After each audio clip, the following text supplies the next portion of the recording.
Kali ini kita akan mengetahui tentang teori-teori kedatangan Islam di Indonesia. Nah, ada teori apa saja sih yang datang ke Indonesia ini? Yang pertama ada teori Makkah, yang kedua ada teori Persia, yang ketiga ada teori Gujarat, dan yang keempat ada teori Cina. Nah, kita akan membahas satu-satu dari teori-teori tersebut. Teori yang pertama ada teori Mekkah. Pencetus teori Mekkah adalah Haji Abdul Malik Karim Amrullah atau yang disebut dengan Hamka. Ia menyatakan Islam masuk di Indonesia pada abad 1 Hijriah atau abad ke-7 Masehi dan berasal dari Arab. Hal tersebut dibuktikan dengan adanya perkawinan antara orang Arab dengan penduduk pribumi. Lalu, ia membentuk komunitas Muslim yang merupakan campuran antara pendatang Arab dan penduduk setempat yang juga mereka aktif dalam mendakwah Islam. Teori yang kedua ada teori Gujarat.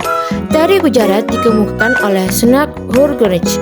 Ia menyatakan penyebar Islam di wilayah Indonesia berasal dari Gujarat, India.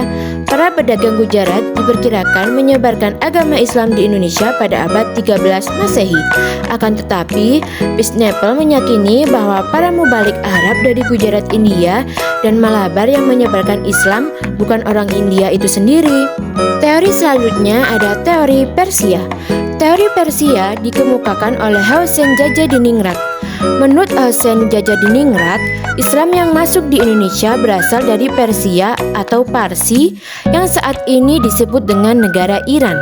Dasar teori ini adalah adanya kesamaan budaya antara Islam Nusantara dengan kebudayaan Persia, khususnya kebudayaan Persia yang terdapat di Indonesia, yakni Syiah. Agama Islam masuk di Indonesia dibawa oleh pedagang Persia pada abad ke-13 Masehi. Teori yang terakhir yaitu ada teori Cina. Teori ini didasarkan pada pandangan bahwa Islam melewati Cina dan menyebar ke Indonesia melalui pedagang Cina yang dikenal sebagai pedagang yang sangat mobile. Bukti lainnya yang mendukung teori Cina adalah adanya imigrasi Tionghoa Muslim datang ke Jawa dan lahirnya beberapa keturunan Tionghoa seperti Kerajaan Demak yaitu ada Raden Patah yang dulunya memiliki keturunan Tionghoa. Yang paling populer adalah kisah nyata Laksamana Cheng Ho. Menurut teori Cina, agama Islam masuk ke Indonesia pada abad ke-7 Masehi saat Islam sedang berkembang. Nah, itulah teori-teori Cina yang datang ke Indonesia. Nah, itulah keempat teori-teori kedatangan Islam di Indonesia. Semoga kalian dapat mudah memahami materi ini. Terima kasih.